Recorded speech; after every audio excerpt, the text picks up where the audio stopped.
Yo, it's your boy Coach Coffee, and in this video, I will be telling you how I made a successful. I will be telling you how I made a successful Instagram page.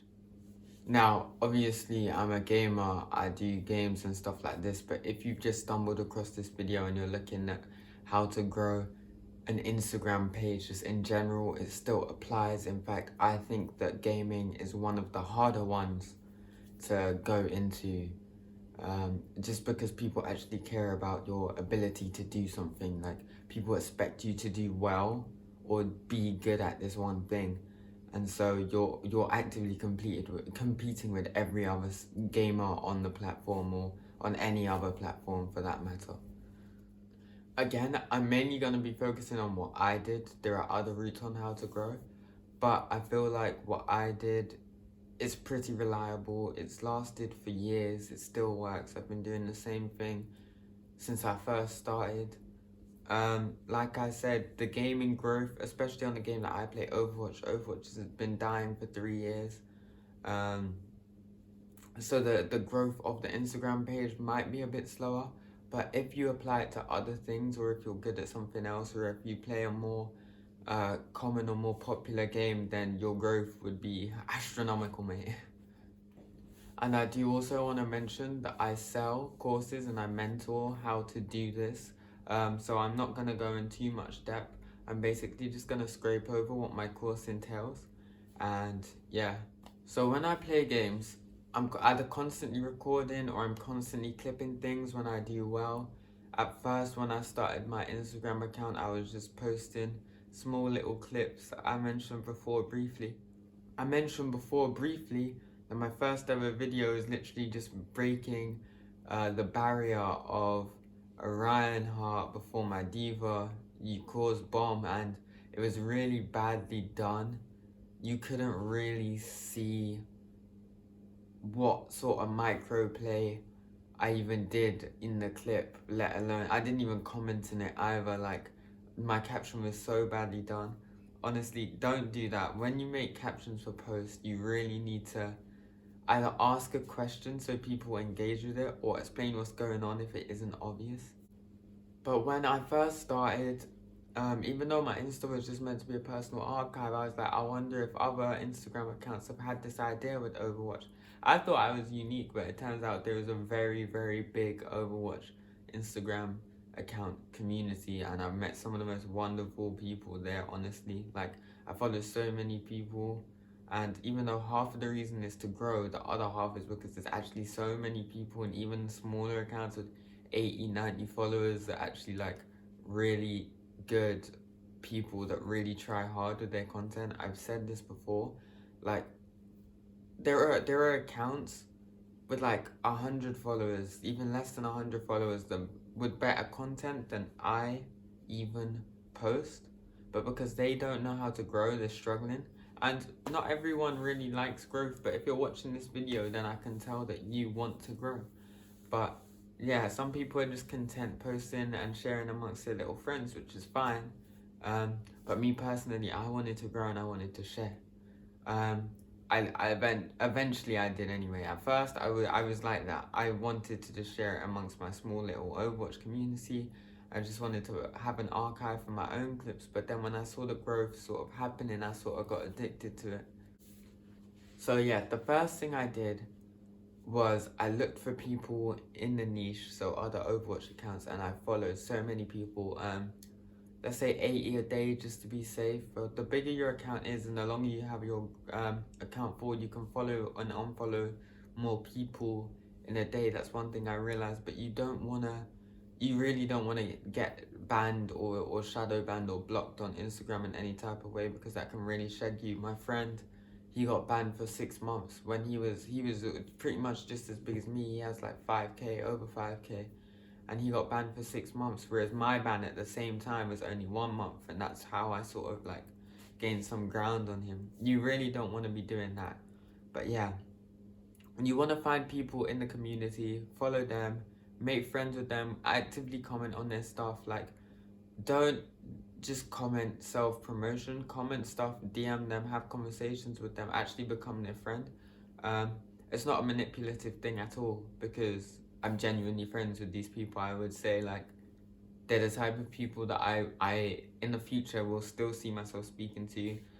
Hopefully when we're allowed out of lockdown and stuff like that, I would literally go out and meet these types of people. It's not, just make sure you have the right mindset, you know what I mean? Like, have the mindset of making friends, because supporting your friends, let me tell you, there's nothing better than supporting your friends, just in general. Like, knowing that every like you do, every comment, every share on your story, all of that, you're helping somebody out get to a goal. And if, especially if you're all growing together, that's like the best thing. um from there, you want to be looking at like mutual friends. So the friends that you've made, try and see who they're friends with, and yeah, literally become friends with them. Make group chats and support each other. Everyone sends their posts into one group chat, and then all of them like, all of them comment. That's like 10 to 15 likes already on one post, and plus the shares, depending on how many. Literally, the good thing about my community, and it will be like this with other communities, is I had like 50 followers. The people on like 2K would still speak to me. I even now, like, I'm on 9K, 9.2K. I share people's posts with like 50 followers and stuff like that. If I think it's a good post, I think it's a good post. And that's what other people are like. People, well, you'd get the occasional that only do like paid promotion, but the majority of people will do it for free if they like you. If they're your friend, they're not gonna start charging their friends. So after you've followed people, you've commented on people, you're now getting followers too. People are commenting on yours. Um, that's all just networking, right? That support group and the group chats and that, those are good, and the networking helps you grow in itself. The next step would be engagement. Post clips that you think are cool, post clips that will get shared. Instagram, you have to post things that will get shared. So either if that's making memes, or memes, just tweets, anything that will get shared, anything that people will hit that arrow or screenshot and put in their story and tag you. Those are the most important parts, because shout outs, that's another thing I want to say. Shout out for shout out does not work. Your content does actually have to be quality. Or at least just decent. My content is not quality, it's just decent. The stuff that I do on YouTube, I'm a lot more proud of, because I actually spend time into editing and stuff like that. But yeah, the Instagram just has to be shareable. That is the most important part of Instagram. Now that you've made your friends, it's sort of time to start following people for followers. Go to accounts bigger than you. Literally, just go to accounts bigger than you in your niche. People that post the same type of content, and just follow their followers. It's not really stealing. I don't consider it stealing at all. I encourage people to do that to me. If you're in the Overwatch community, please follow my followers, because it will translate. I'll tell you that for a fact. See me, I'm very big on communities growing as a whole. I don't like the idea of me growing if the people around me aren't growing. There's no point in that. Even though I'm called King Coffee, I don't want to be the king. I don't necessarily want to be a leader, but I would rather have an empire with hundreds and hundreds of leaders, you know what I mean? And I would love to be a leader, but there's no point in being a dictator. I think that's the best way to phrase it. See, once you follow followers from those big accounts, more people will recognize you, you'll grow at a faster rate. And once you start growing, people will start to idolize you a bit more. Not really idolize you, but you'll get questions like, oh, how are you growing so fast? Stuff like this. People will be like, oh my God, Coffee. People say to me, oh my God, Coffee liked my post and share it on their story. And I'm thinking, that's crazy. I'm just a guy scrolling casually on my phone, liking posts. And I don't really think that much of it, but people really get hyped by an account with a lot of followers, like let's say 5K and above. People really like that.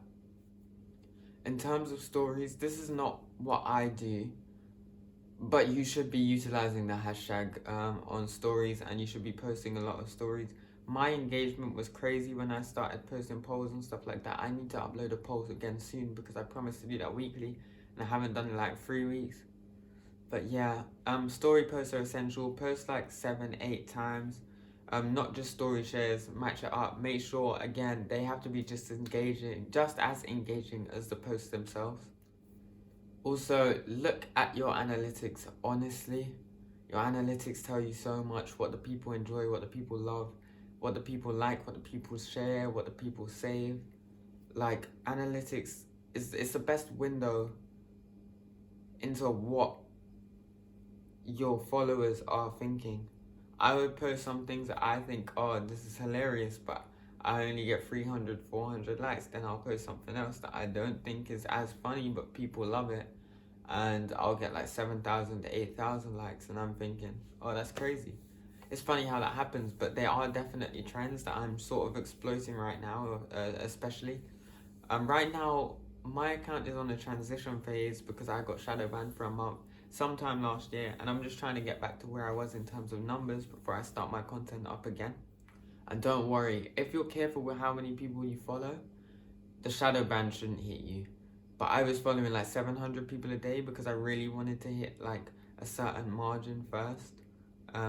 That ended up biting me in the bum. But right now, I only unfollow/follow like 150 to 300 people a day. But bearing in mind my account is on 9K, so I can afford to do that. Highlights are good too. Highlights give you an insight of, they give people an insight of what you're like. I would personally say it's better to interact with people as a human. Like I do, people know me behind the screen. They just don't see me as like an admin. I actually speak about what I do, how I coach, and I speak about, oh, you should look out for this player. This player is cracked. He's been in my scrims. I feel like he'll reach Overwatch League someday and stuff like that. I speak almost as if I'm speaking to a crowd or an audience. Or I don't want to say it like that. Let's say I'm chilling with my friends all in one room and I'm leading a conversation. That's how I speak. And then other people can speak in, I'll listen to them, I'll share what they're saying so other people can hear it as well. Last but not least, to make your content different, you want to expand everything, the algorithms for every single type of Instagram video, picture, all of that is different. I believe they're called carousels, which are the multiple pictures in once or at once, or the multiple videos at once. Those are really good. Those have a different algorithm.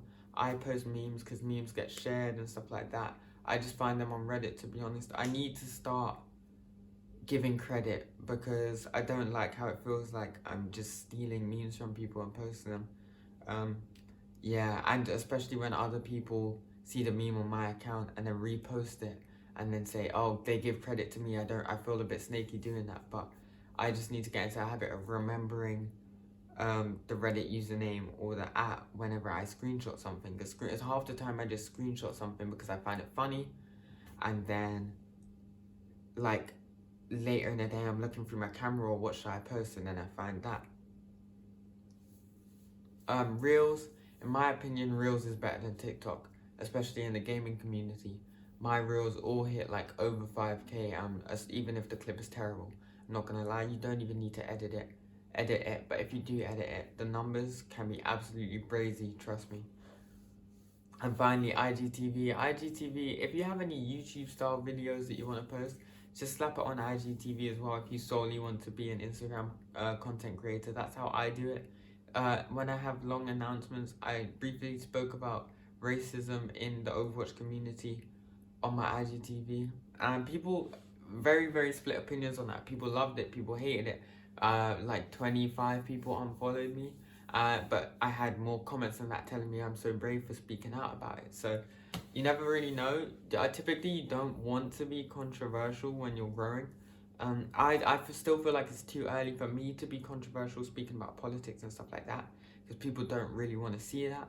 But also I think it's necessary because it impacts me, it impacts a lot of my close friends, it impacts other people that follow me, and nobody speaks about it, and I just want to have that voice.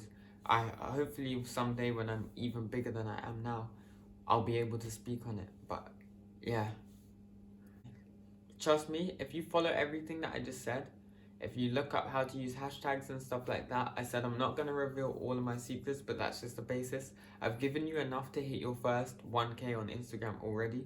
If you want to get any higher than that, look into my cause, hit me up on Instagram, we can always speak. I'd give free advice. If I didn't give free advice, I wouldn't have made this video, you know? But yeah, have a great day. Like, comment, subscribe. Play your Overwatch, get your games in, climb that SR, you already know. Should have been your boy, Coach Coffee, King Coffee, whatever you want to call me. Goodbye.